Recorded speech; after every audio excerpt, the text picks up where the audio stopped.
రాష్ట్ర ముఖ్యమంత్రి చంద్రబాబుకు కలియుగ దైవం శ్రీ వెంకటేశ్వర స్వామి మంచి బుద్ధి ప్రసాదించారని వైఎస్ఆర్ కాంగ్రెస్ పార్టీ జిల్లా అధ్యక్షులు మాజీ మంత్రి కురసాల కన్నబాబు పేర్కొన్నారు. కాకినాడ రూరల్ సర్పవరం జంక్షన్ వద్ద గల శ్రీ వెంకటేశ్వర స్వామి ఆలయంలో ప్రత్యేక పూజలు నిర్వహించారు.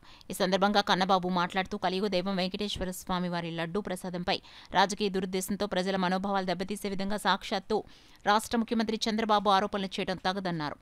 లడ్డూ ప్రసాదంలో కల్తీ జరిగిందా లేదా అనేది సిట్టింగ్ జడ్జితో కానీ సీబీఐతో కానీ దర్యాప్తు చేయించాలని డిమాండ్ చేశారు. నిజాలను నిగ్గు తేల్చి దేశంలోని భక్తుల మనోభావాలను కాపాడాలని కన్నబాబు కోరారు. ఈ కార్యక్రమంలో పెద్ద ఎత్తున వైసీపీ నాయకులు కార్యకర్తలు పాల్గొన్నారు.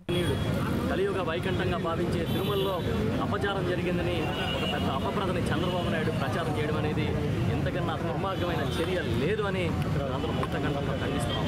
ఈరోజు కాకినాడ రూరల్ నియోజకవర్గంలోని సర్పవరంలో వెంకటేశ్వర స్వామి ఆలయాన్ని మా నాయకులు కార్యకర్తలు మేమందరం పెద్ద ఎత్తున వచ్చి పూజలు నిర్వహించి చంద్రబాబు నాయుడు వెంకటేశ్వర స్వామికి చేసిన అపచారాన్ని ఈ రాష్ట్ర ప్రజల మీద ఆ పాపాన్ని పడకుండా ప్రజల్ని కాపాడమని చెప్పి వేడుకుంటూ ఇక్కడ పూజలు నిర్వహించాం. తప్పకుండా భవిష్యత్తులో చంద్రబాబు నాయుడికి బుద్ధి ప్రసాదించి ఇలాంటి తప్పుడు రాజకీయాలు చేయకుండా చూడమని మేమందరం కూడా స్వామివారిని వేడుకున్నాం. ఈ రాష్ట్రంలో ఈ దేశంలో ప్రతి హిందువుకి ఒక చాలా విశ్వాసం వెంకటేశ్వర స్వామి అంటే. అలాంటి స్వామివారిని రాజకీయాల్లో లాక్కొచ్చి లడ్డు ఏదో అపవిత్రమైందని దానిలో జంతు కొవ్వులు కలిపారని తప్పుడు ప్రచారం చేస్తూ చాలా దుర్మార్గమైన చర్యలకి చంద్రబాబు దిగజారడం అనేది ప్రతి ఒక్కరూ ముక్తకంఠంతో ఖండించాల్సిందే.